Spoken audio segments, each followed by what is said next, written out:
We're going to get everyone to do a brief introduction of yourselves. And if you've got a couple of slides, I think some of you do, you can present those. So it'll take about half the time, and you kind of introduce yourselves, tell us what you're up to. There'll be some interesting crossover to the earlier discussion that we mentioned earlier.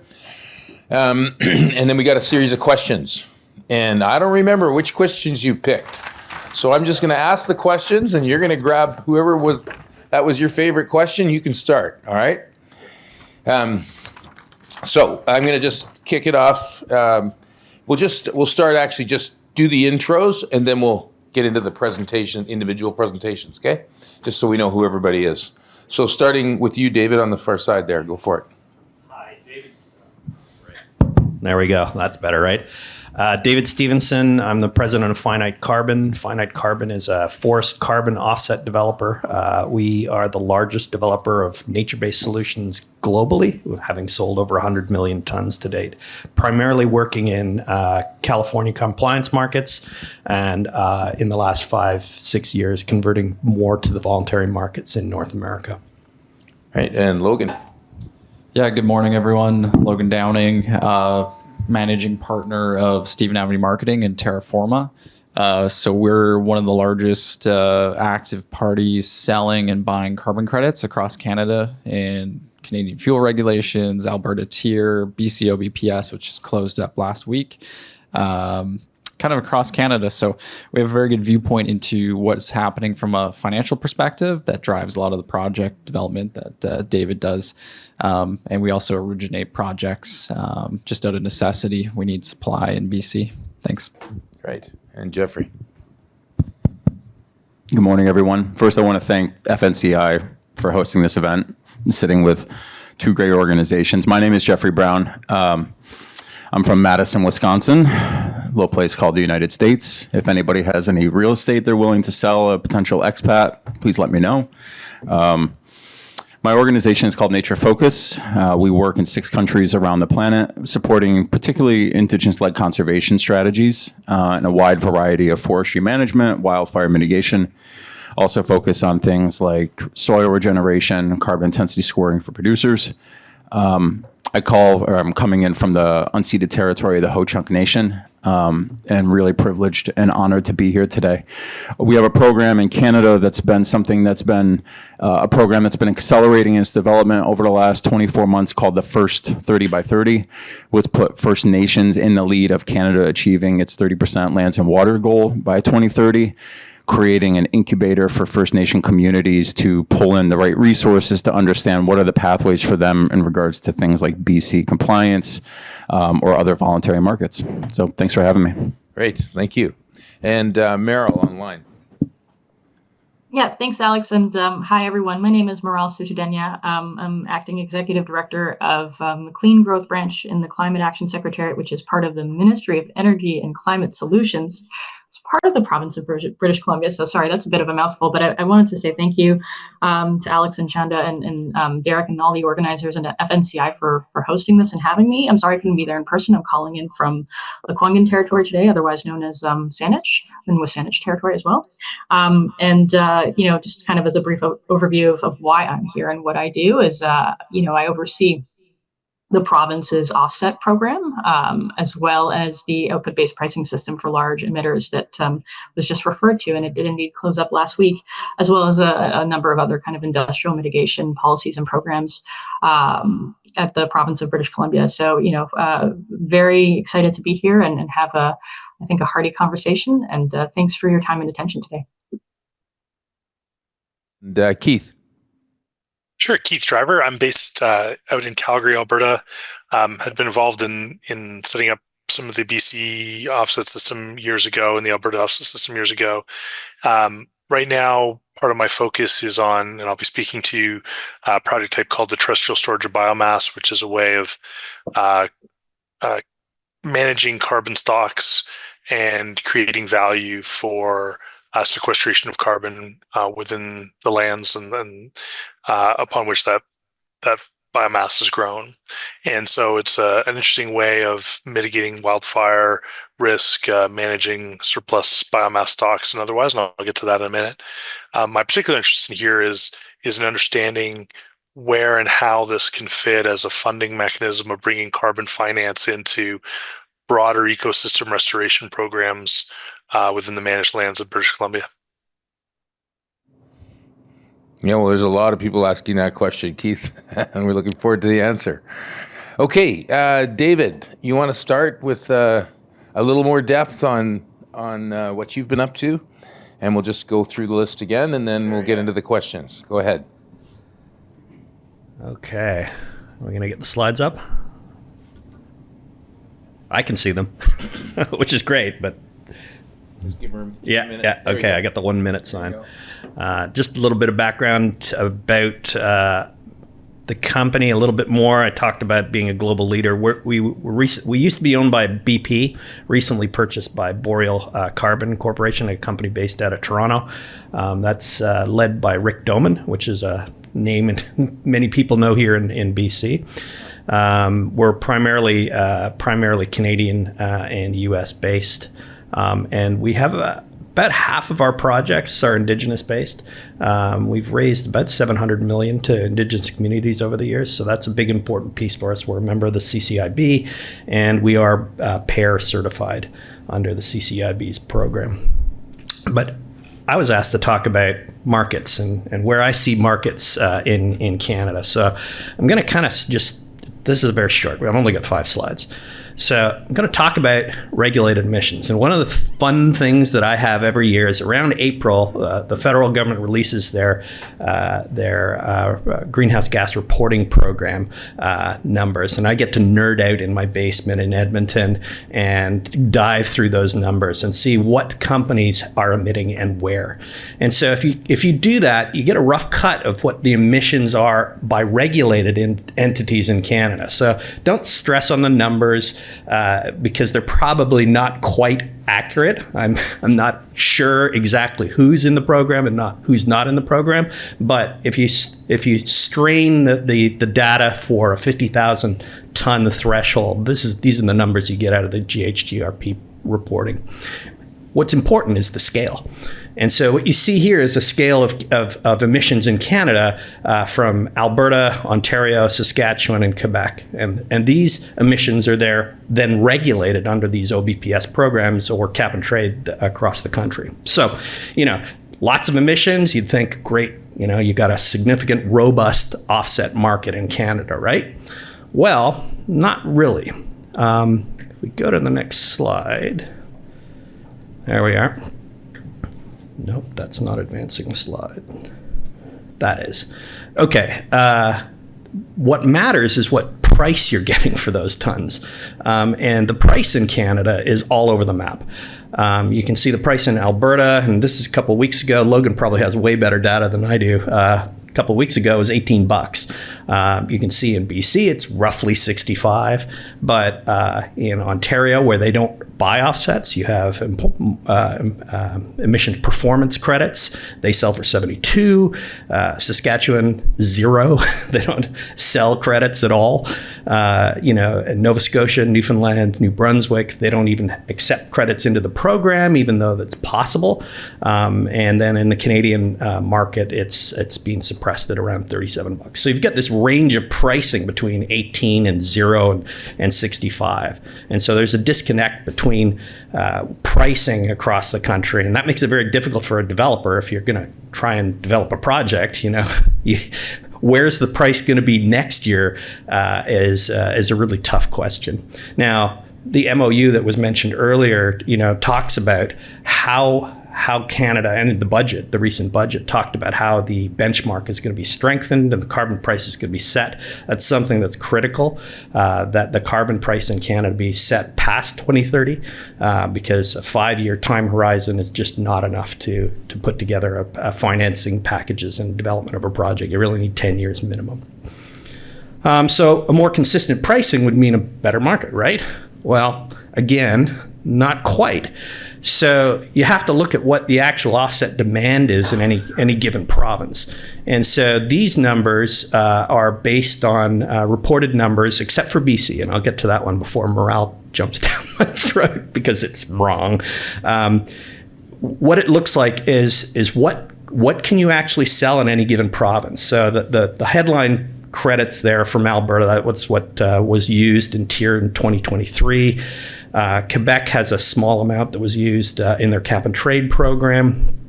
And then I've done estimates of those provinces that are covered under the OBPS.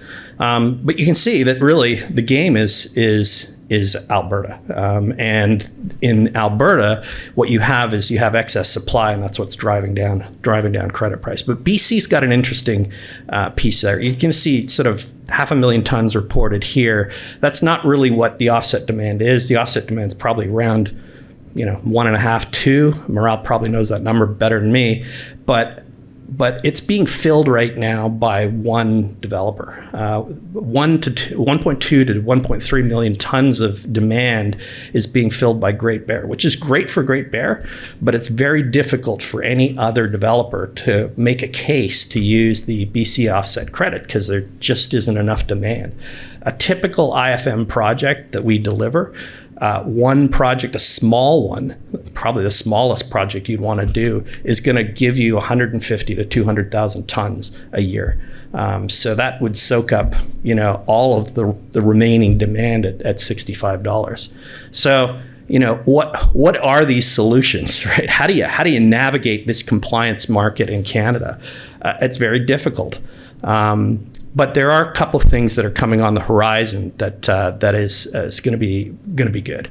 And so one of those things is it's risky to rely on current pricing because outside of Alberta, you just don't have enough demand to warrant it.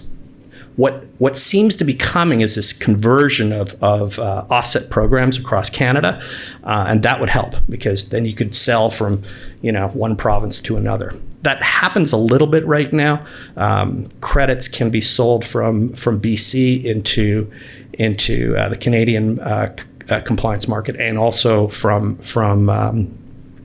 Alberta, but Alberta's cheap price is suppressing the price that BC projects can get. So that's why you see a $37 price in Canada. You can get $18 credits that are eligible for the federal, but here they're 65. Anyway, so that convergence of the two markets is likely to help. What really will help is that federal review of carbon pricing and ensuring that the benchmark is enforced. So, the whole idea of carbon pricing is to drive that price into the way companies do their business. And if you've got an $18 price in Alberta, whereas the headline price is $95, that price signal's just not there. And so that review should help. And that seems to be what that grand bargain that's coming out of Alberta and the federal government is being driven. Sort of pipelines and CCUS, carbon pricing, all kind of coming in a big mishmash. So that's what I was going to be speaking about. And I'm sure there'll be more questions on that, but I'll park it there and leave it to others. Perfect. Yeah. Thank you. Logan, over to you.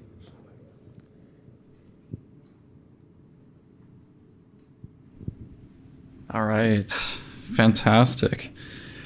David, that was an excellent presentation. Thank you.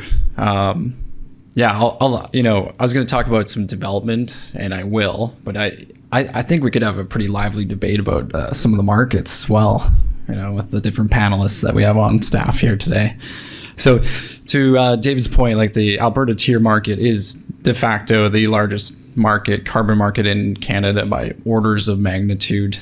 Just refresh numbers, last year's about 12 million tons retired. So that is 12 million tons procured in bilateral market and retired at market prices. Would have been a kind of weighted average in the low 20s, I'd say. It's been a falling knife type of market situation in Alberta, largely suppressed due to the provincial government. I'd characterize the price drop in kind of two buckets. You have provincial sentiment, federal sentiment, and then you have actual supply-demand dynamics. So the federal, the problem for like the tier system itself has actually been wildly successful in the sense that it's creating a lot of surplus supply, meaning entrepreneurs, developers, capital markets have formulated packages and gone out and developed projects at scale. And that's led to an oversupply in the marketplace, which essentially means there's about 45 million tons in the pool available to sell. Now, if you actually dive into that and break it up a bit, about 12 million tons of that is held by Canadian Natural Resources. So like 25% of the market's held by one group that's a heavily obligated oil sands company, right? So that is going to be self-consumption. So that's 25% of the market off the table. You're left with 35 million. And that's held by Shell, Suncor, Capital Power, again, obligated parties. So when you actually get down to the pool of things, there's, probably about three-ish years of supply on hand. And so those are a lot of the dynamics that are at play. So yes, oversupplied, but also personally, what I've seen is provincial sentiment has driven the price wildly. And what we call in the trading business, that's pen and stroke risk, essentially. And that's been a deliberate, consistent process over the last 18 months. We've seen the price go from $50, $55 a ton down to market lows of $16 a ton. And that's against a tax price of about $95. It's a huge delta. What we've seen with the MOU, though, has been, to David's point, had to miss some sessions because we're lots of trading activity this morning. We've seen prices actually recover from 16. Offers are now scarce in the market, and we're seeing prices recover up to about $30, $35 relative to bids of about 26. So still pretty widespread, which is characterization of just like market reorienting itself around a lot of new intelligence, right? And what we find, and I think this is just a helpful rule of thumb, is that any new regulation or government insight typically creates a stalled market for about 2 to 3 weeks, which isn't great if you're a developer, right? You want healthy, liquid markets that you can rely upon to generate your revenues.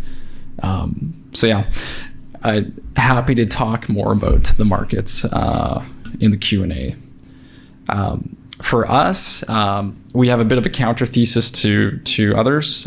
We're actually very bullish on the BC market for a variety of reasons.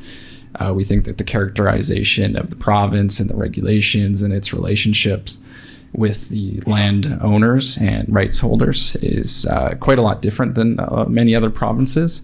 So although the regulations as they stand today can lead to a certain bearish sentiment, our viewpoint is that this is actually going to be bullish long run. And so we're actively engaged in originating projects across BC, financing them, developing them, and then taking them to market on behalf of our clients. Now, we'll get into this in the Q&A, but the FCOP protocol, so the Forest Carbon Offset Protocol, which includes activities like improved forest management, right, rotational harvest, thinning, conservation of harvestable land areas, is quite a tricky protocol. They've not made it easy. So there's a lot of different steps to navigate, and David knows those all too well. So we'll get into that. So it certainly precludes a lot of land areas from joining the program, unfortunately. And that's just a feature of how those protocols have been written. And they've been written, I'll give the government its due. It's been written to stop oversupply in the market, right? If we go back to that tier conversation, Alberta conversation, oversupply can lead to price declines.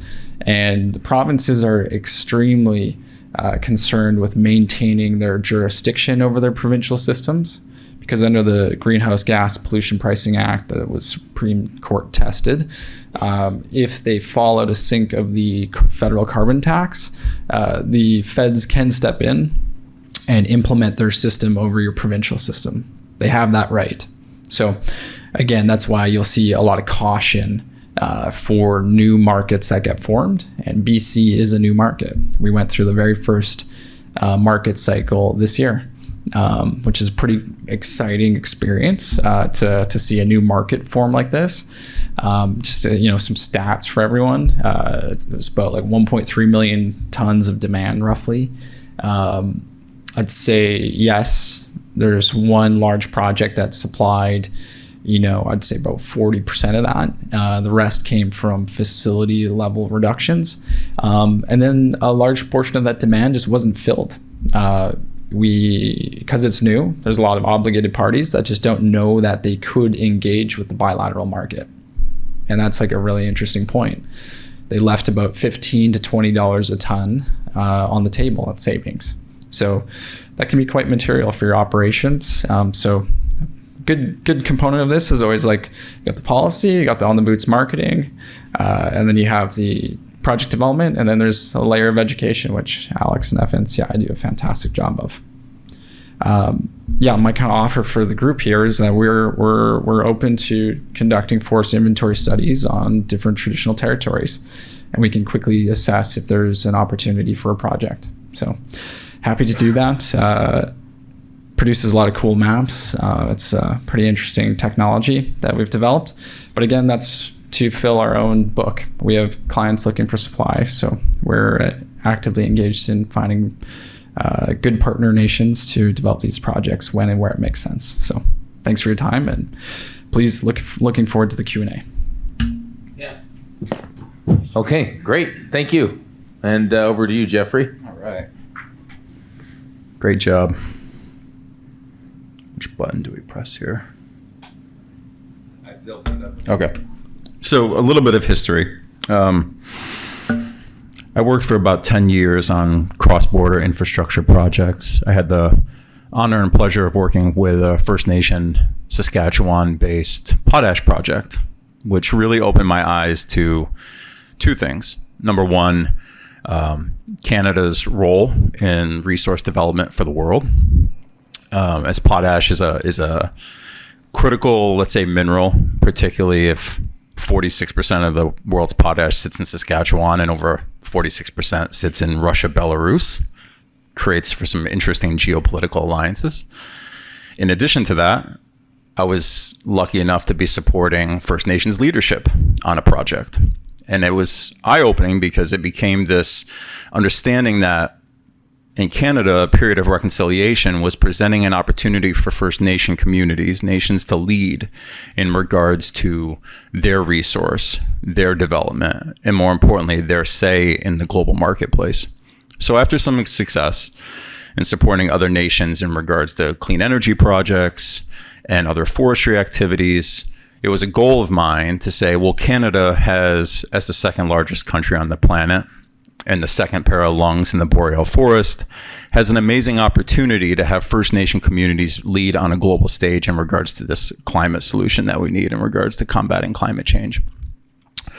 In parallel, a gentleman by name of Steven Nita, who's chief and chief negotiator for his nation, the Sotoudehnia in the Northwest Territories, was in this long process of declaring an IPCA, an Indigenous Protected and Conserved Area, which is the beginning of a movement that is now followed by over 100 different nations across the country. And we found that to be a success, but a success that needed some functions from a market that were going to provide the financing that was going to be necessary for a nation to manage that land base. So Stephen and I met, and he's the managing director of one of our partners, Nature for Justice, and our third partner, the Isak Olam Foundation, based out of Vancouver Island, led by Terry Dorward and Eli Enns and Monica Shore, came up with this program called the First 30 by 30 Canada. And the goal is to identify the carbon and biodiversity opportunities for nations that are declaring IPCAs. Let it be a tool that the nations can use in regards to understanding both economic development and matching their traditional knowledge relationship with the land focused on ecological stewardship. So the program itself, as you see on the screen, we support Indigenous governments to harness carbon, biodiversity, and other nature-based solution markets as a tool for finance for the nation's goals. We support the IPCA movement as a tool for nation building, economic sovereignty, and climate resilience. We ensure that Indigenous nations get fair, transparent, and beneficial financing deals. We work to close key financial and technical gaps for early stage INBS project development. We'll get into that in a second. And we foster high integrity projects that create lasting value for communities and biodiversity. Some of the project examples have been touched upon: improved forest management, restoration of habitat improvement, regenerative agriculture in the prairies. Projects have the opportunity to support sustainable jobs, guardians programs led by some of the amazing leaders of the Indigenous Leadership Initiative, help strengthen land tenure claims, create healthier, more diverse ecosystems and climate resilience, and really develop economic sovereignty. So our program sits as this incubator that allows for nations to be able to access capital that we pull in for the early stages of this process and provide that capital to the nation to provide them with the data and the power that they need to approach these markets to understand, does FCOP make sense for us? Do we have the right land tenure structure? Should we be looking at acquiring forest licenses if the forest operator gives us the opportunity to? How do we pay off that license if necessary? So we provide that as a resource for nations to be successful. Now, one of the things that we're really focused on in 2026 and beyond is how can carbon practices move away from a compliance opportunity for buying 30% of your emissions offset in the BC market, or in the case of you're a large corporate, you have 20,000 employees, they fly around the world, they have a residual emissions footprint because they don't force sustainable aviation fuel within their fleet, so they buy credits to offset that. In the rise of technology companies like Google and Meta and others, Microsoft, they're looking at offsetting some of the emissions associated from their data center development. And when you utilize everything from natural gas to coal-fired facilities, you're going to have a pretty considerable footprint. So we're thinking that the carbon markets can be these proactive management opportunities for nations to lead and utilize around larger risk mitigation techniques, particularly when it comes to wildfire. So if you look at the slide here at the top, we have who are the different stakeholders. You have nations, you have utilities, you have industry, and you have different forms of government, whether that's federal, provincial, municipal. And they're all impacted by wildfire. Those are our stakeholders. Now, some of the activities that are designed by the carbon markets are improved forest management, which was previously discussed, biomass burial, which Keith will touch upon, production of biochar, and other ecosystem services. We think that these practices, whether they're through compliance mechanisms or voluntary mechanisms, can be powerful tools for nations to go out and not only develop projects that create economic development for within their own land base, within their own community's needs, but they can also be a part of a greater conversation with a utility, with an industrial. How do we lower the risk profile of an area that's been impacted by 5 years of wildfire? What's the incentive for nations right now to go out and collect that biomass? How do they get paid for the process? Why do they get paid for the process? Other than maybe it's a cultural reason, or maybe it's a biodiversity impact reason. We think that the carbon markets have the opportunity to be a bigger conversation in regards to if that industrial is going to be developing an asset within the traditional territory itself, how can the nation be paid, invested in, and develop programs that lower the risk profile of that industrial asset? If you're building a 400-kilometer transmission line, that's worth multi-billion dollars, potentially up to $6 billion. How can we work with the nations that work along that corridor to ensure that the land base surrounding that $6 billion investment have been designed in a way that has risk mitigation factors that create a lower risk profile, not just for that utility, but for the banks that finance that utility and the insurance companies that insure that utility. These are the things that we think the carbon market can do. More importantly, we think that starting with Indigenous communities, which are less than 10% of the world's population and contain over 80% of the world's biodiversity, are the places to start. So these programs create nation-led outcomes. Nation revenue generation via carbon finance. We talk about biodiversity, water, and soil impacts, things that are hard for us to value from an economic perspective, but come at losses if we do not protect them, if we do not manage them, if we do not enhance them. Asset risk value protection, getting into some more of the industrial and utility conversations. Guardian program and workforce development. What does an additional $2 to $3 million need to a nation in regards to engaging a workforce that's going to manage a new land base, particularly if they're declaring an IPCA? And then how does the nation generate economic development that enhances their own investments? Our nation partners in the United States, the National Indian Carbon Coalition, just built a 400-student new school with the Mississippi Band of Choctaw, and they did that all with pure carbon finance money. These are the opportunities for us to get back to investing in a land base that's crying out for us to invest in it because it is dying. These are the opportunities for nature to be the thing that can restore our balance within the planet. And we think that there's no better party, there's no better leadership than the indigenous communities of North America to support that. So thanks for your time. Thank you. Okay. And it sounds like Keith is going to add to what you've said. So over to you, Keith, and then Maral, you'll be last. Thank you. Go ahead. Absolutely. Put the slides up would be great. So I'm going to speak to one of those project types that Jeffrey mentioned, the terrestrial storage of biomass. And I'm going to whip through it pretty quickly here to help you understand a little bit about what it does, and then more importantly, talk about how it fits more holistically within the idea of managing these forests and the wildfire risk that has been plaguing us, frankly, for the last, as long as I've been living out west, so the last 20 years. So next slide, please. So this comes from the same thought process and theory as what Jeffrey was speaking to, which is how do we transition towards forest management practices that center around Indigenous people and their decision-making processes within the lands? How do we get active in there? So first, I'll step back to what is forest management on the next slide. And I'll give you some examples. So we've got a legacy of high volume harvesting, which means we've been left with some overstock stands. We've got burnt tracks from where forest fires come through previously, where that biomass is a danger, and we've got limited utilization for some of those low value fibers, so they're going to stay there, and we haven't been able to do the landscape restoration that maybe would be interesting for communities to do because there's no mechanism to finance them. It's how do we put value on what we're doing there in terms of vaulting or in terms of managing that fiber. If we go to the next slide, it's the first of a number of pictures I'm going to put down. This is what terrestrial storage of biomass can look like. Very similar to what the words say on the screen. It's just a mechanism to fund forest restorations by taking that biomass, that carbon, and putting it underground and storing it. You take that carbon out of the atmosphere. We've all heard of DAC, direct air capture, which is sort of the mechanical, chemical version of the same thing. This is the nature-based approach. Trees bring down the carbon dioxide out of the atmosphere.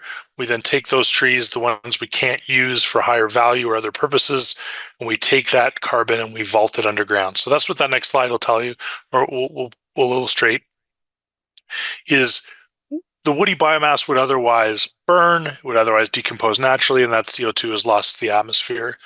And the advantage of what these projects does is it captures all that CO2 within that biomass, the biomass residuals that are left after forestry tops and offcuts, all those pieces, and finds a way to take that carbon and hold it underground. We think about the science on the next slide. This is that natural version of direct air capture, and my colleague Bart just calls it biological air capture. It's the original version of DAC, and we've got mechanisms and protocols that are out there that validate and create pathways to market. So on the left is the Puro standard.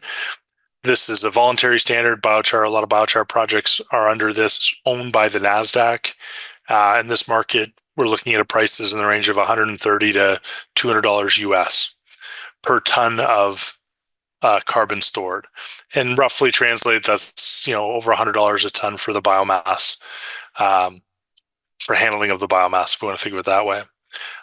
There's been some work done within the Ministry of Environment and Climate Change Strategy to develop a module under FCOP that would be suitable for adding TSB into this mix in BC. Yet to be published, it's been draft form. To me, the value there is there's existing science out there to help bring that into a program when and if there's a market demand and there's regulatory pull and to put that together. So the next slide two forms of terrestrial storage of biomass. Here's one project that was done down in Colorado. Biomass was collected, put into a vault, and when you're done, the land is restored. So these are batch type projects. Take the biomass available within a given year, build a vault for it, engineer that vault, put it down, and then monitor it for the long term. The next slide, please. The other is to do it above ground. This might be done in places where you've got drier feedstocks that are available, i.e. residues from biomass processing, lumber mills, things like that, where it's already dry, compress it into briquettes and store it in what looks like and what are, in fact, based on sort of large water storage technologies. And that allows you to do it above there, particularly where there's unfavorable land locations or where there's maybe some reasons not to go underground due to geological stability or otherwise. Then go to the next slide. And here's a project in 5 pictures. So the vault is pulled up. The land is, the topsoil is pushed back. There's a vault created. The material is put in there. These pictures are from a forest fire restoration project done in Montana. So they took biomass that was pulled off the land post-fire. And then when they're done, the landscape looks a little bit more, there's more features in the landscape. But at the end of the day, the land is restored, the grasses are replanted, and there's some monitoring that's left in place. And that's the only sign of what was done below. And so in theory, this is one way of working within the community where you eventually borrow the land for the vault and then can put that land back into other uses or other replant it and put it back into natural plants.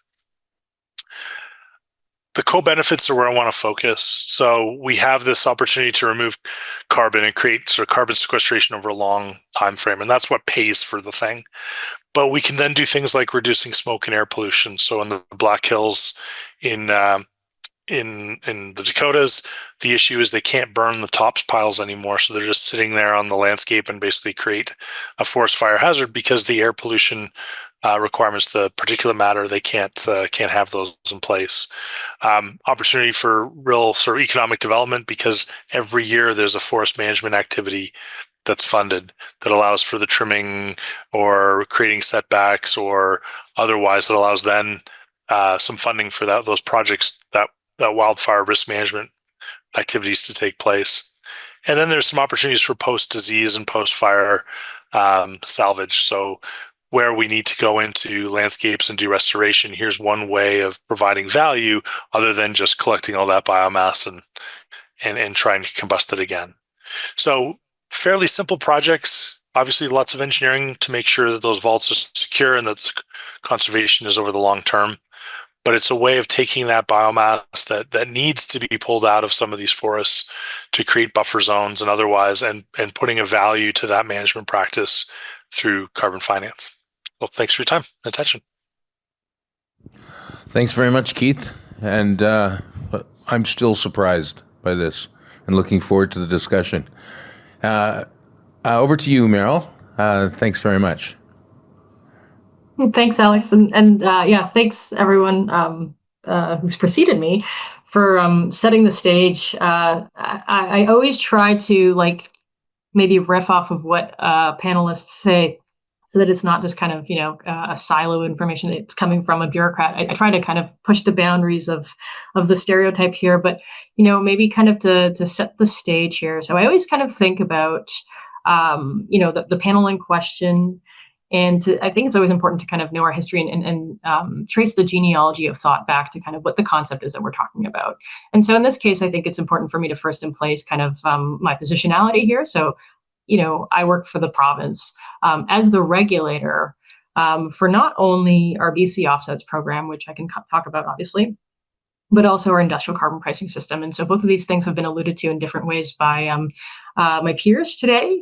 And what does that mean? So the BC output-based pricing system, which I think you've heard about at least in two of the three of my my colleagues here. And what's interesting there is that we're kind of a group of folks who are public servants, and we think critically about kind of the points of intersection between not just our regulatory framework and our requirements as regulators, but how those collide with things like market formation dynamics and evolution, right? As well as the enablement of nature-based solutions through things like offset protocols, and requiring those protocols to meet a set of requirements and criteria that might be very distinct from those that exist elsewhere in other jurisdictions or on voluntary markets.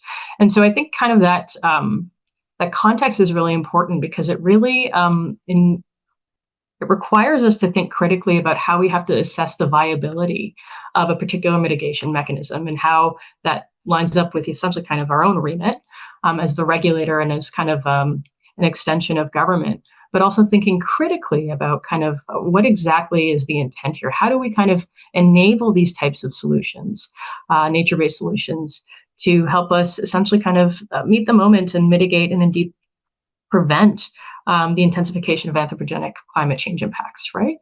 And so, I always think it's interesting, to my point earlier of like setting the stage, like what exactly are we talking about when we talk about nature-based solutions, and how do they kind of play into these discussions? And, while there's kind of a general attribution of the concept to go back to, I think it's the International Union for the Conservation of Nature over 15 years ago, you can really trace a genealogy thought back to a variety of indigenous and traditional ecological knowledge that is, and I think, Jeff, you might have alluded to very eloquently, essentially trying to ensure that we can work with nature to solve societal problems and find a balance with biodiversity and conservation. And I think that's a really important touch point for governments to think critically about, because these are in many ways, and Keith, you used the word biological air capture to talk about terrestrial biomass storage, which I really liked. And so it's like this concept of thinking critically about how we are trying to essentially kind of codify, standardize, and I'm talking about, in terms of kind of a regulator's perspective, codify, standardize, institutionalize a lot of local, cultural, and historical practices that span different geographies and time,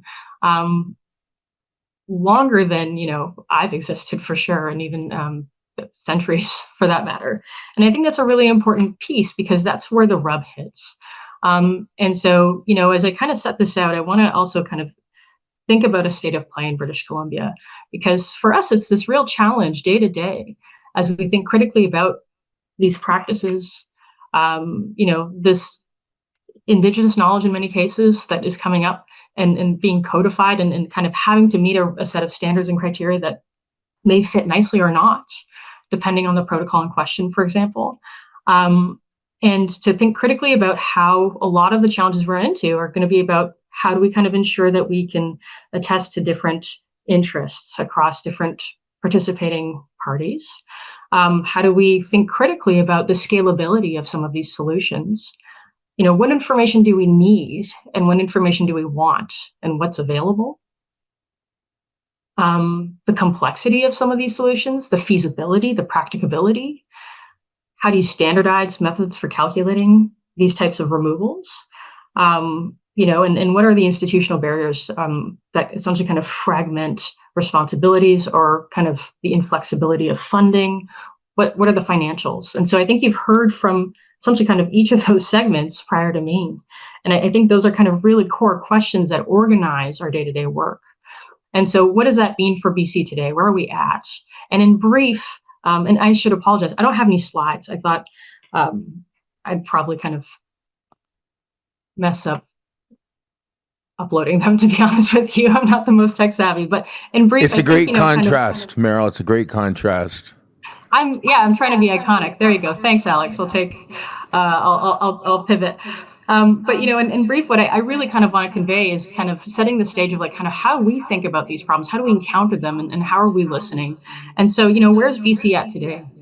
I think you heard, I think David and Logan mentioned that, we've just kind of finished our inaugural reporting cycle for our industrial carbon pricing systems. That's the BC output-based pricing system. That was announced in 2023. We transitioned to essentially kind of set up the regulatory framework in 2024. And because activities happen on site and then have to be reported out a year later, we've just finished collecting information from large industrial emitters in British Columbia who are regulated under this framework.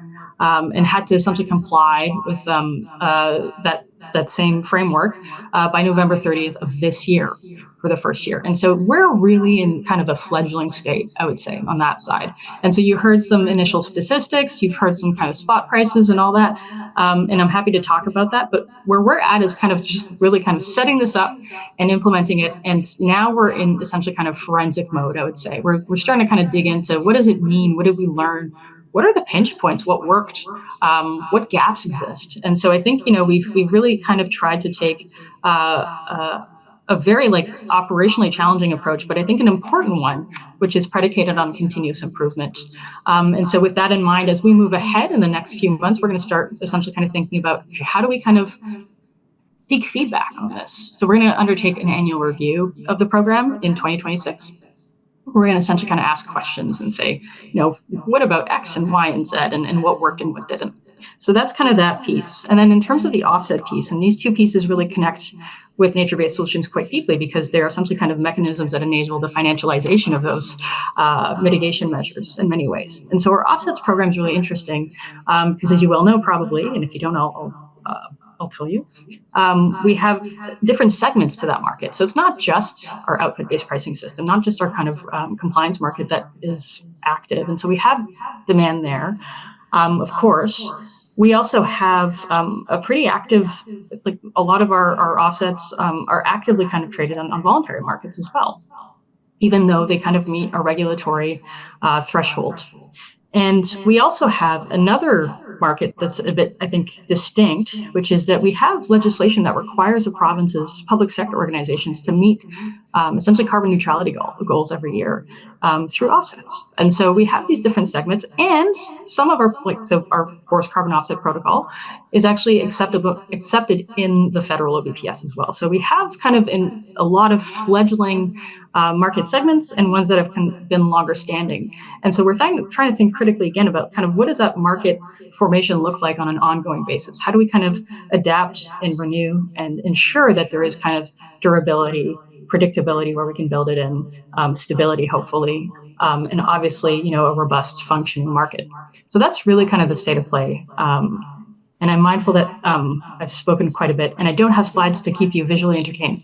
So maybe I'll leave it there and we can probably have a lively discussion. Okay, thank you very much.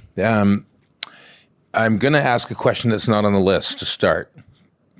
Sorry, guys, and Maral. I just want to do this because of the previous topic before this panel, biomass for power. And, obviously people are thinking, well, hold it. Are we going to bury it or are we going to burn it to make electricity or both? And so,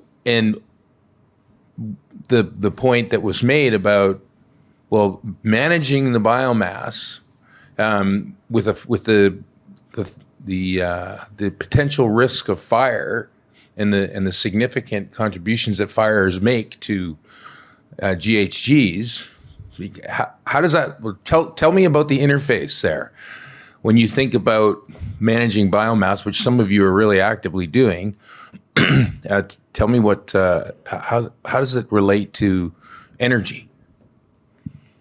I can start with that one. We're not trying to create competition around biomass. We're trying to understand where does this solution fit best, and not to say, okay, we have a biomass facility, we're collecting biomass. There becomes a distance where that becomes economically challenged. Okay.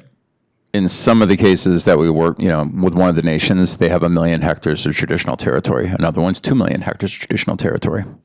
These are large landscapes. They're also large landscapes that have a wide variety of uses on them and ecological values. So it's more of a pinpoint look into where does this make sense from, let's say, a soil or geological engineering standpoint, which Keith was kind enough to share a lot of the kind of key details in regards to how do you structure that.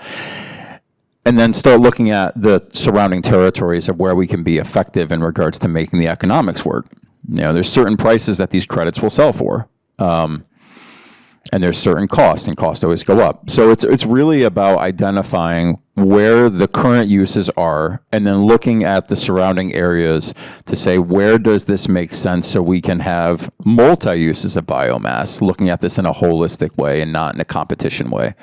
It has a great opportunity to say, well, your biomass collection and power generation system could be something that financially feeds a Guardians program that goes out and identifies biomass burial opportunities and leads that management on other parts of a nation's land base that isn't economically feasible for a biomass facility. So the question will have a developer answer, which I'm certain all the gentlemen here on the table will say, it depends. Hello? Yeah, I think I'll follow that up and just sort of say, I think it's really a matter of scale.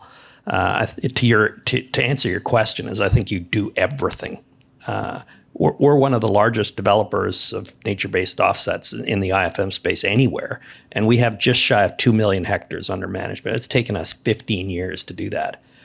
How many hectares do we have in Canada forest? It's hundreds of millions. It's 300 million hectares. So we're, 360.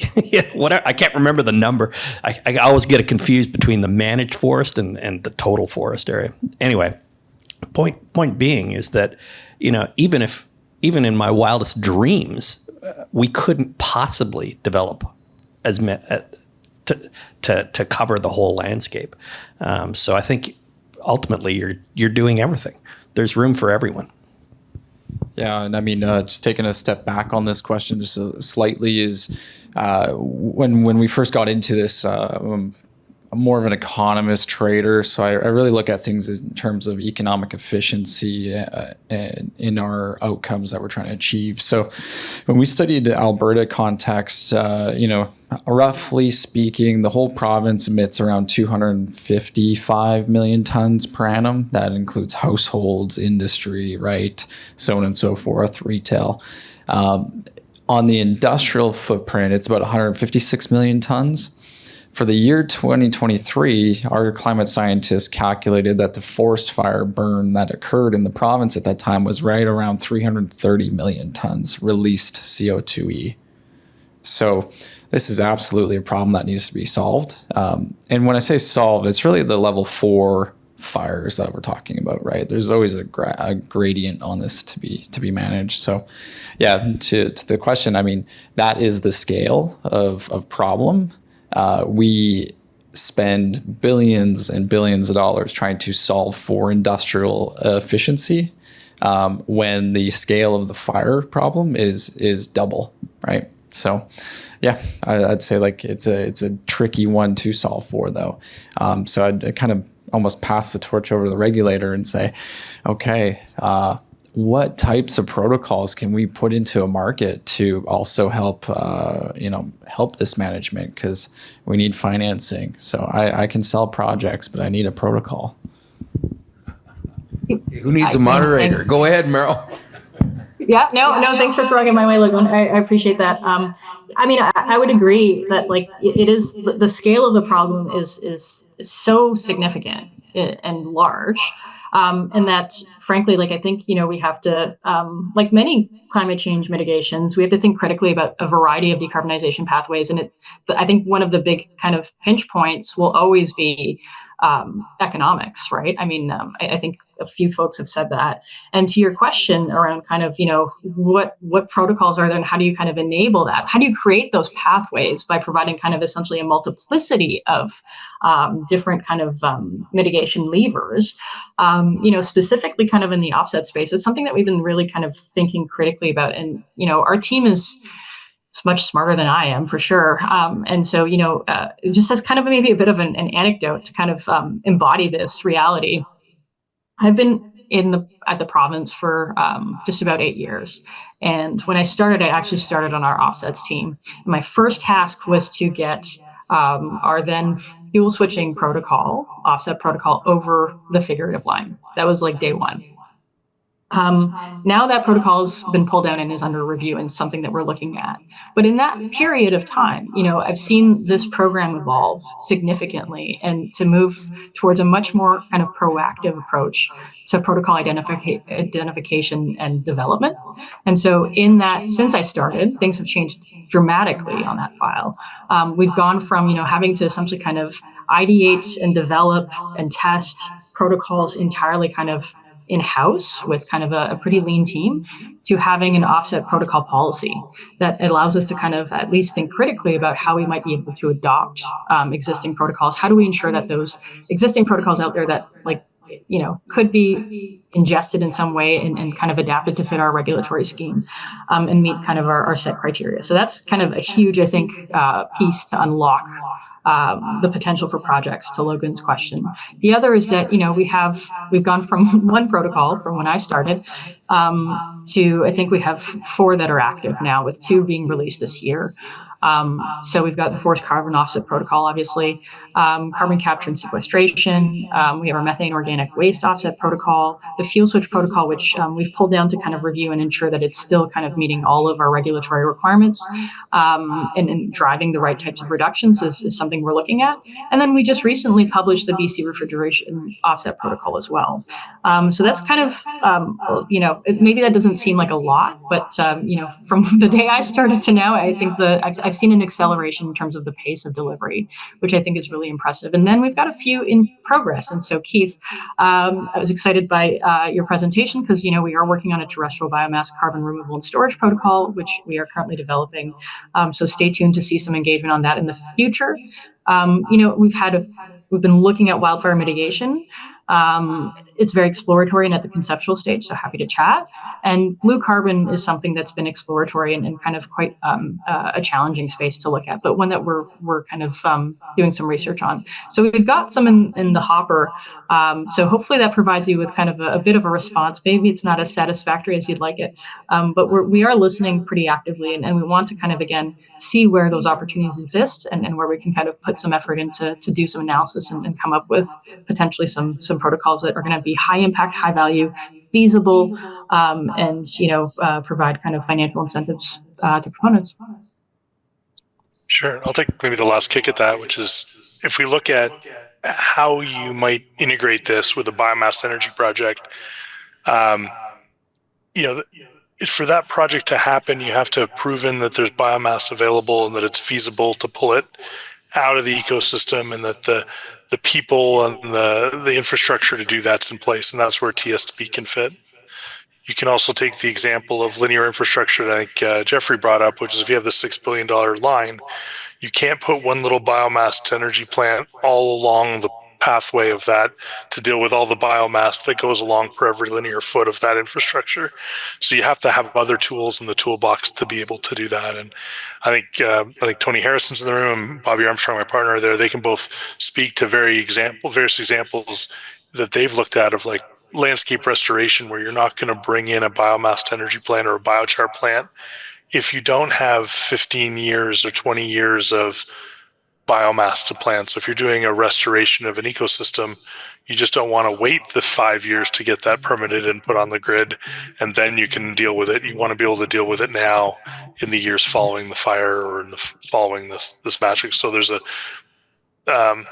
it becomes a false narrative of is it feed, is it food, is it fuel, is it fiber? What do you do with it? It's carbon. And we got to manage because it's perishable inventory, and every year we don't do anything about it. Some of that carbon goes back into the atmosphere, and we've lost the opportunity to go back in time to deal with it. So some layering is definitely possible and pragmatic here. Just one thing I want to add to that. The number that you brought up, 330 million tons. Now that should frighten everybody in this room. And there's very little right now to slow that number down. I mean, growing and growing and growing. To Maral's point, I think and this is one of the things that we're encouraged by, is there's an openness to have conversations around the development of policy. What does work? What's working in other places? What works in BC might not work in Manitoba, but I'll tell you this right now, the northern part of Manitoba might not have as active or historically successful forestry sector as BC, but it has a lot of peatland that is at risk from wildfire. Biomass burial is an effective tool in regards to slowing down that risk, and that's another conversation that, more importantly, our organization and others are trying to put into the hands of Indigenous nations.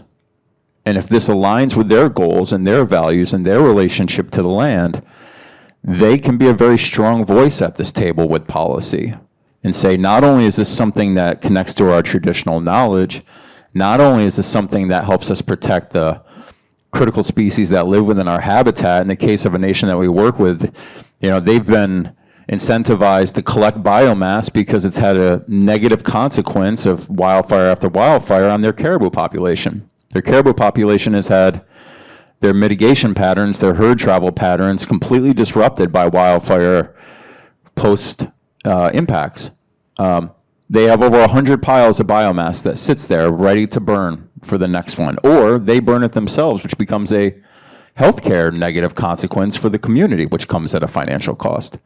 It's a really, really compelling time right now because we're at this kind of crux of policy and planning, but for us and for others, put this in the hands of the nations that can be able to move this thing forward so they can lead in this conversation, and we can provide them with things like the financial needs, technical analysis, legal capacity, and sit at the table with policy, make the table round, not across from each other, and say, this is what we all need because there's a benefit for all of us. Okay, thank you. I want to just keep up the sort of the theme of evolution because that's what you've all been talking about, and that was one of the first questions. When we think about, some of you, David, been at a number of FNCI forums. If you think back to, 3 years ago when we were talking about nature-based solutions, it didn't sound like this. It sounded a lot different. And it's continuing to evolve. And so I just want you to reflect a little more on that evolution. Where's it headed? And what's your role? How are you making that happen? And we all know nature-based solutions are a huge part of the solution. So tell us where you think it's headed.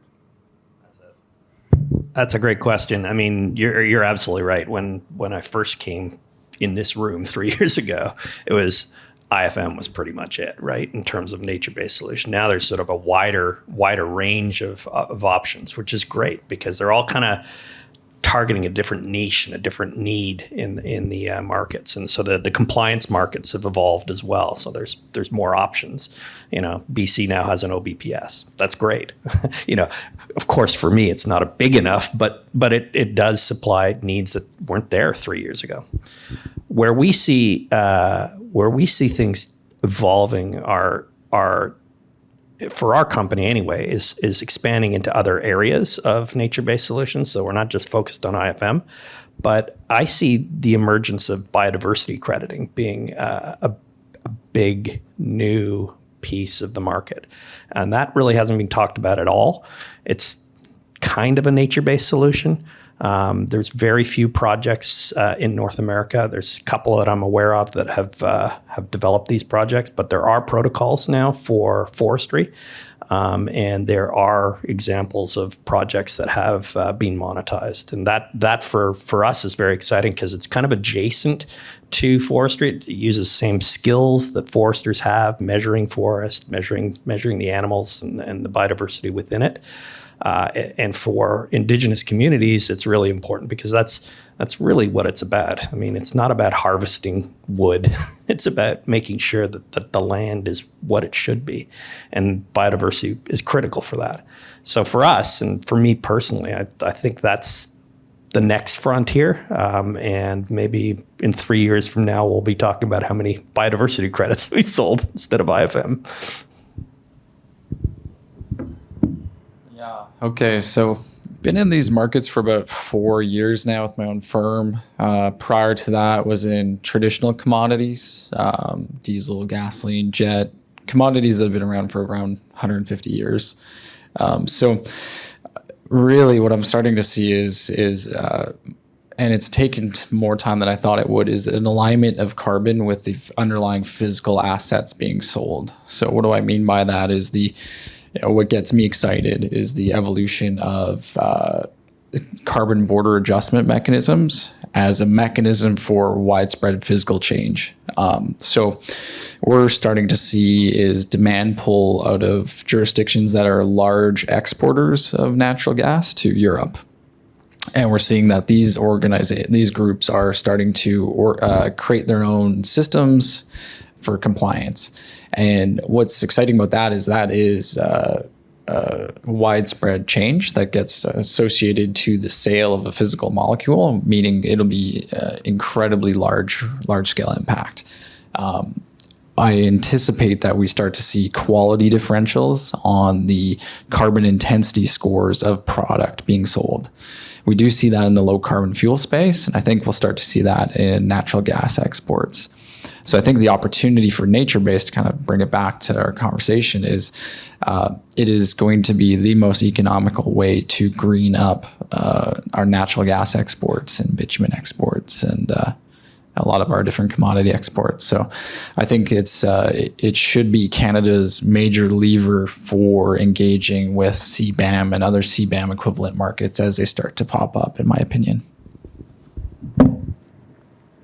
Yeah, yesterday, we heard great panel with a whole diversified set of energy interest, right? A lot of tools in the toolkit. We got to figure out how to use most of them because we are not in a state where we can choose kind of one over the other. Conservation has played a really important role, but enhanced management of our land base is going to be critical moving forward.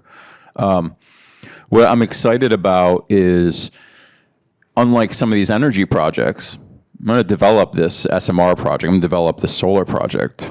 Well, my ability to sell those electrons, maybe not so much like the renewable energy credit piece of it, but my ability to sell those electrons are constrained by my ability to move that power from point A to point B. These carbon market opportunities can be borderless, which is really important because as an American, we, over the last 3 summers, have seen places like New York City look like Blade Runner 2047 with orange skies because of Canadian wildfire smoke. The climate change doesn't care about the medicine line. So if we can't get into a greater conversation of saying, okay, these carbon practices have the opportunity to have impacts that aren't just focused on from point A to point B, but for all of us, that's how we get more people into the conversation. Now, if you get a bunch of people in the conversation, the biggest question is going to be is trust. This marketplace has been evolving. I have a tendency to say it's in its weird kind of late teenage years where it's going to make mistakes, right? Like you see signs of maturity, then it's also going to drive the car into the side of the house at some point. It's going to make mistakes. So we need this marketplace to scale with trust. What does trust look like? Trust looks like ensuring that the landowners are actually getting the benefits. And unfortunately, this marketplace has seen a significant amount of negative projects around the world, not putting the hands in the communities that actually own and control that land base. And then the other is data. Finite Carbon has been a leader in the space for a decade plus. The way they model and analyze projects, the way they collect data now is significantly different now than it was 10 years ago. There's more trust in data. There's geospatial data. There's LiDAR. There's amazing opportunities, remote monitoring and sensors. These are the things that help build trust. So when a company says, I'm going to buy this credit, I have confidence that the actual emission or the reduction is taking place. If I can trust that, then you can scale the marketplace. And if you scale this marketplace, then you have the opportunity to touch upon these landscapes that just because they're not productive for industrial needs doesn't mean we should leave them behind. So that's one of the things we're really excited about is how do we continue to scale trust in this place, in this market, and how do we start building these connections saying Canadian wildfires have an American healthcare cost impact. These are ways that we can help mitigate those risks.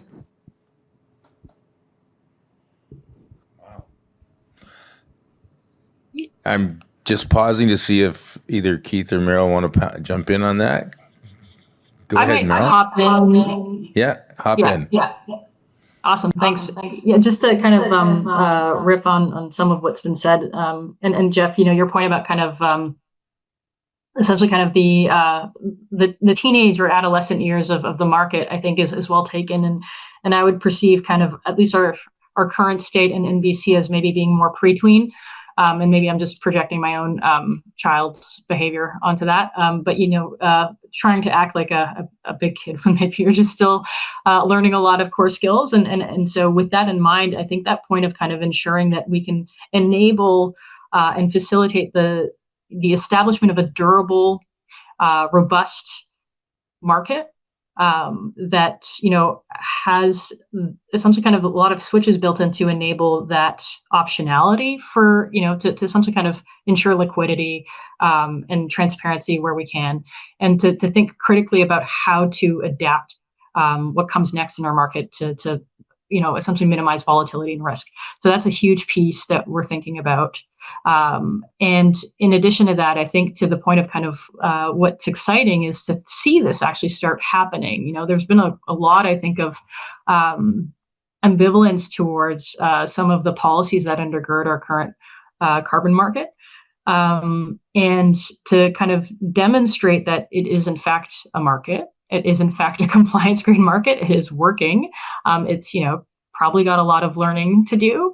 But also as we move forward to think critically about how we can enable the kind of proliferation of additional nature-based solutions, offset protocols, for instance, that take in the lessons that we've learned along the way, right, around ensuring that we do have strong governance, that we do understand kind of, how land bases play into projects, for instance, how they can become adaptive, and how do we engage inclusively and consult, with everyone involved, from nations and rights holders to industry and within government and beyond. It's a pretty complex space, and so I think what's exciting about it is that if you kind of approach it with a grain of humility and recognition that you have to ensure that you are building trust and enabling kind of data capture and collection in a manner that's thoughtful and useful as well. And by that, I mean that we can glean information that then kind of provides the market with greater confidence, for example, then, we'll eventually kind of make some progress and maybe we won't drive the car into the side of the house next time. How did you know I did that? Okay. I only did it once. Question or comment from the audience here. Hello, everybody. So this conversation today, I think, has been one of the ones that's really centered the rights holders' voices and Indigenous voices in this whole everything we're working on. And have you seen, I think nature-based solutions puts a really big opportunity to have Indigenous worldviews as well as traditional knowledge at the center and at the beginning. But as we're acknowledging here, this is a growing space. But is there an opportunity that this becomes kind of one of the places that starts as a baseline, as a beginning place to start new development from a decolonial perspective and centering them at the beginning? And I think Dave has said it a few times here. It's like, before we start any new project, should we already have thought of these things? And I don't know, do you see this opportunity, and is that part of that evolution? So for some of our Indigenous clients, this has been a significant opportunity. We work with the Colville tribe in the U.S. They took the money that they made from carbon and opened up a business development bank, and they loan out money to new ventures within the community and get that money back. I mean, that changes the economics of your community. Similarly, with the Passamaquoddy in Maine, they've been able to fund all sorts of things within the community, not just housing and healthcare and running the business of the community, but they've also invested in blueberries and maple syrup and have done very well. So I think forest carbon projects can be significant drivers of economic development outside of the nature-based solution. So it sort of cascades on. And then that enables, sort of more economic sovereignty for nations, which is critical, right? If you can't afford to, if you're just managing poverty, then you're just doing that. But if you've got money to do other things, then it's a good base. So that's where we see the benefit of these projects. Yes, there's sort of learning from the Indigenous knowledge about how you manage those forests, but really it's about the money and how you use that money for better things. Yeah, building on that, another model we've seen is, and it's particularly relevant as we're thinking about rare earth mineral mining and opening up of more mines to satisfy the U.S. kind of demand pull, is contingent rights, mineral sales, and community engagement to carbon offsetting. So sometimes these projects can be used as a way of facilitating development in a more kind of ecologically friendly and also beneficial way for the local communities involved. Yeah, I would say that this has been a unique opportunity. I'm very lucky to be in this position. I was very lucky to learn from some of the great leadership across Canada with First Nations around the First Nations Commercial and Industrial Development Act, as well as some of the conversations around the energy or just transition. It's an opportunity to learn and rebuild a connection back to a land that we as human beings have been disconnected from, which is why we're in the situation that we're in. Its ability to reconnect to the getting a voice to the voiceless, all the biodiversity that lives in our landscape that we take for granted, but we also rely upon.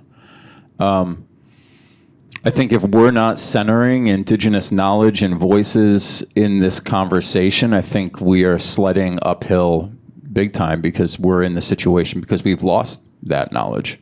So for us, it's about sitting and learning and listening, and then sharing financial resources, sharing strong technical partners, sharing power that then nations can utilize for their decision-making around resources, around management, around negotiations, or around their standing in the global economy. The country that I come from seems to reject putting a price on carbon, rejects participating in COP. Japan, Korea, Europe, these other regions, these other jurisdictions do believe in a price on carbon. So wouldn't it be great if First Nations resource providers were saying, not only is this resource something that you need for, say, rare earth minerals and critical for the just transition, but also it comes at a low carbon intensity impact because we've done all of these other things that lives in balance of what maybe an organization in Asia or Europe really truly cares about. It's a great opportunity, but it's also an opportunity you have to be very humble about and be open to connection and learning. Great question. Yeah, I'd like to add maybe a sobering endpoint to that, which is I think one of the roadblocks and one of the maybe the things that keep us from doing this, or could be what's keeping some of this activity is there's these air benefits sharing agreements, ABSAs, that need to be put in place that effectively unlock the ability for the First Nation to participate in activities on their own lands.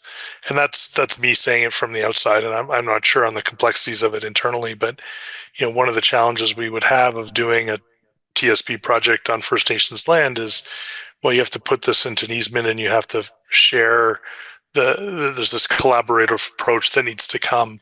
And in some ways, there are days where that feels like we're asking permission to do things in our own backyard and with the project proponents that we're working with. And I think that might be one of the ways to take down that first barrier, which is to support how do we share these things more holistically rather than we have to go to contract on everything, and that takes time. So take time. Yeah, and if I could kind of just add to that, I think it's a phenomenal question, especially from the perspective of a regulator, right? Where essentially kind of, being able to enact decolonization as a process, to think of, Mick Muskal or Marie Baptiste, for instance, and others, is something that becomes really challenging. And so thankfully, we've got some instructions through the Declaration on the Rights of Indigenous Peoples Act, DRIPA, which provides us with essentially kind of an opportunity to think critically about that. And I think it's going to, I can't distinguished voices, but I think Jeff noted it, that it's kind of an opportunity to learn. And I think it is really kind of a learning process, frankly, as someone who kind of navigates that space and working for government. So, I think really it's important for us to recognize that this is going to be a process that's ongoing, and folks like all of you and Alex, for sure, I think is an FNCI has been really thoughtful and trying to kind of keep those conversations going and provide those opportunities to make space to have the questions that might be challenging and difficult to talk about. But it's definitively, I think, a process that government has undertaken. I'd just like to give a shout out to the province, because actually, while the ABAs aren't perfect, they're the only province that has that mechanism. On any other province, you don't even have that opportunity to have a conversation. So yeah, they're not perfect. Got it. But hey, you can't do this in Alberta or Ontario or Saskatchewan or anywhere else. So good on you. Okay. Well, speaking of keeping the conversation going, unfortunately, we're going to have to bring this one to a conclusion. So I'm just going to invite you to say any last things that are on your mind that you were thinking about. I really want to make sure I say this or whatever that is. So I'm just going to go around the group one more time, and I'll start with you, Maral. Yeah, thanks. I just want to thank everyone for their time and attention. This is a really oddly technical space that touches on a range of other elements. So it's always a challenging thing to talk about in a manner that's, I think, cohesive. And so I really appreciate, the panel and FNCI and all the attendees' ability to kind of weave together, I think, a tapestry of thinking. What did I want to say? I think that, this is a super exciting space in terms of nature-based solutions. And I think, Dave, to your point, is the province kind of, is all the work done? No, absolutely not. But we're definitely kind of interested in kind of continuing the conversation on a go-forward basis to see kind of what comes next. So I'll leave it there. Thanks. Thank you very much. Keith, do you want to go next? There you go. And the only thing to say is there are folks out there, there's a number on the panel with deep technical experience. And while a lot of these solutions can be centered in BC, a lot of the science and technology and history and development work has come from elsewhere. We've heard that willingness from the BC government to pull in best practices from elsewhere. And I think you'll see the folks on the panel, and I hope to count myself amongst them, of those that are trying to bring practices to the communities and find ways of engaging in conversation about how they might adapt or fit within the framework of managed lands within those Indigenous communities. So just really open to those conversations and really thankful to be having them today. Thank you very much. And Jeffrey, we're just going to go right to left. Sure. It's really hard for me to be succinct, I think, as everybody has learned here. This is extremely challenging work, extremely challenging work. There are very few pathways. BC has been leading across the landscape of Canada. Canada's had a role in this globally, but every country's different. Every buyer's different. Every landscape is different. It's really, really hard to standardize this to a point that we need it to scale. I think the thing that I would like to share with others is everybody that is in this space spends an ungodly amount of time and effort and care on this work. And it's really, really challenging to do. So I want to thank everybody that is here today and everybody that's participating as well, part of the FNCI and the group, because we're trying to do this really, really impossible task of identifying the value of nature and then trying to get the world to care about that value and price that value and then invest in that value. It's an amazing opportunity. I'm proud and privileged to be a part of it. And I just want people to know it's extremely hard, and people that are in this space are real warriors for this, and they need your help. All right. Yeah. We're number 2 at the front there. Go for it. Thanks, Alex. And I just want to thank FNCI and everyone for taking time out of your busy schedules to listen to us drone on about nature-based solutions. I think I just want to impart, like, I got involved in the nature-based side of things because I just think it's clearly the best and most economic path to actually solving our outcome of decarbonizing. With that, it's planet scale type of terraforming, right? Which is a very interesting opportunity that incorporates data, on the ground, expertise, local knowledge, and landowners. So it's a very, very interesting challenge. So I just say, like, it's difficult, sure, but I remain, very optimistic that this is something that we can absolutely solve for. And I think when we do, it'll unlock a very profound vector for us as a species as well, right? If we actually get this done well, it'll persist for a long time.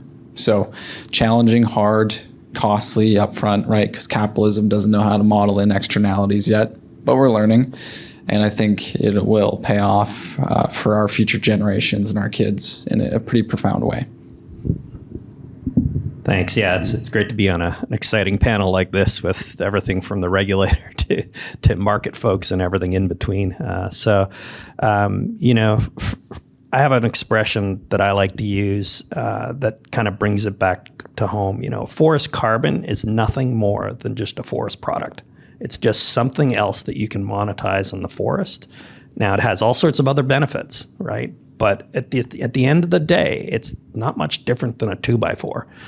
It's a choice that you make, and it's a policy choice that you make, whether you want to harvest that tree, whether you want to let it burn, or whether you want to store it and monetize it in carbon. And so, if there's ways of doing that can help nations, economic reconciliation, then that just adds extra benefit to it. So for me, that's what excites me. We're very proud to work with nations and provide that economic benefit, and really excited about. We signed our first Indigenous project in Ontario earlier this year, so we're really excited about that one. That's in the voluntary market, but we're really looking forward to doing something in the compliance market too. So with that, I'll end the conversation. Great. Okay. Well, thank you all very much on behalf of all the participants here and FNCI. This was a really engaging discussion. And I think I can say, Maral, if you're looking for a partner to collaborate with in having policy discussions, you've got one in FNCI. We'd be more than happy to follow up and have a longer, more thorough discussion about all the things we just touched on to help, foster that evolution towards better outcomes. So March should be a good time to do that. Okay. Sounds good. Let's chat. Okay. I'm just going to take a couple of minutes to summarize the last 2 days and then say thank you very much. So we are thinking about follow-up, and we're meeting with our leaders as soon as this afternoon. And what we just talked about just now is a constructive way to follow up from a discussion on nature-based solutions. And obviously, the policy environment is evolving and continues to evolve, and that's what FNCI has been focused on for 8 years. And so we're happy to do that sort of thing. We're also, as you could see yesterday, interested in how what we do here and what we create here, whether it's carbon markets or carbon credits or natural gas products or other decarbonization technologies, we're interested in what happens overseas with all of those resources. And so the decarbonization in Asia project that RJ talked about yesterday afternoon is a really important project, and we're likely going to have something to report on that in March as well. Prior to that, we talked about nuclear, and we did because I told you the two reasons. One, a couple of the nations that are really active in FNCI are really interested and they want to pursue more knowledge and more understanding, and they intend to do it. And you can tell who they are from the discussion. And we can see that there's very difficult choices to come. We need more energy, and we're going to have to get it from somewhere. And so what are we going to do? And the idea that we're not going to talk about nuclear doesn't make any sense. Whether or not we decide to use nuclear, well, that's a huge decision, and that's everybody's decision. But we need to talk about it, and so that's why we did that discussion yesterday, which was really productive as well. And in the morning, we talked about energy supply and renewable energy, and some of you know, some of you don't know that FNCI was, fostered the establishment of Cool Power and helped nations on the North Coast Transmission Line come together to sort of take charge of negotiating a reasonable relationship with BC Hydro on the North Coast Transmission Line. And that is not done yet. I can tell you it takes a lot of time out of my life as well as a number of other people in this room. So we're continuing with that, and by March, either we're going to have definitive agreements or we're going to have a train wreck. So that's going well too. So those are the things that we've talked about, and really appreciate all of your time. And many of you are expert in all of these things, or some of them, and your contributions have been great. And hopefully you've taken away some things you didn't expect to take away that are valuable to you. And so thank you very much on behalf of FNCI, and we'd like to give you a little lunch on your way out the door, which is served just outside. Thank you. Thank you.